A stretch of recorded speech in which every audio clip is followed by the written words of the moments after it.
ఈరోజు ఇంట్లో lunch recipes ఏంటో చూసేద్దాం రండి. మామిడి పండు ఇలా నీళ్ళల్లో వేస్తే మంచిదని తెలిసి వేశాను. ఒకటి ఎలా ఉంటుందో ట్రై చేద్దామని. ఇదంతా చూపిస్తున్నది పాలకూర. సరే, హెల్తీ లంచ్ చూపించేస్తాను. సింపుల్గా ఉండాలి, ఈజీగా ఉండాలి, హెల్తీగా కూడా ఉండాలి కదా. పాలకూర తెచ్చి చాలా రోజులే అయిపోతుంది, అందుకనే పాడైపోతుందని పప్పు కాకుండా ఇలా నా స్టైల్లో మీరు కూడా చేసుకోండి. ఎంత టేస్టీగా ఉందో. నేను లంచ్ అయినాకనే వాయిస్ ఇస్తున్నాను. ఈరోజు వీకెండ్లో తొందరగా అయిపోయింది లంచ్. పాలకూర ఇంత ఉంది కదా, 2 సార్లు కడుక్కున్నాను. చాలా మట్టే ఉంది. నూనె వేసుకున్నాను. ఆవాలు కానీ జీలకర్ర కానీ ఏవి కూడా వేయాల్సిన పని లేదు. ఒక్క గార్లిక్ వేసుకోవచ్చు. నేను ఇక్కడ గార్లిక్ వేసుకున్నాను. ఈ ప్లేస్లో ఆనియన్ కూడా వేసుకోవచ్చు, కానీ ఆనియన్ ఎందుకో నాకు ఇష్టం అనిపించదు.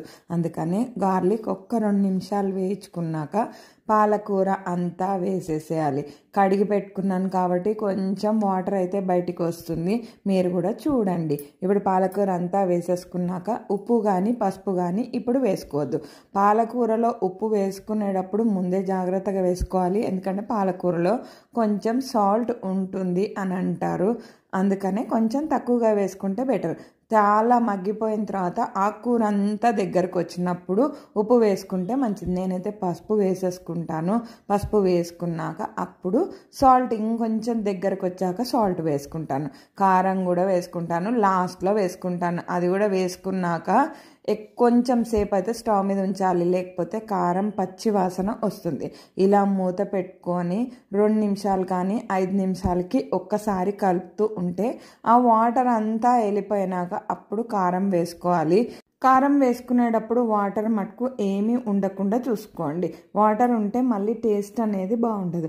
వాటర్ అంతా వెళ్ళిపోయినాక కారం అయితే వేసుకొని ఇంకా కూర అయితే రెడీ అయిపోయినట్టే. ఇలా కూడా ఒకసారి ట్రై చేయండి. ఎప్పుడు పప్పు, పాలకూర, టమాటా కర్రీ ఇలా కాకుండా ఇలా పొడి కూర చేసుకోండి, సూపర్గా ఉంటుంది.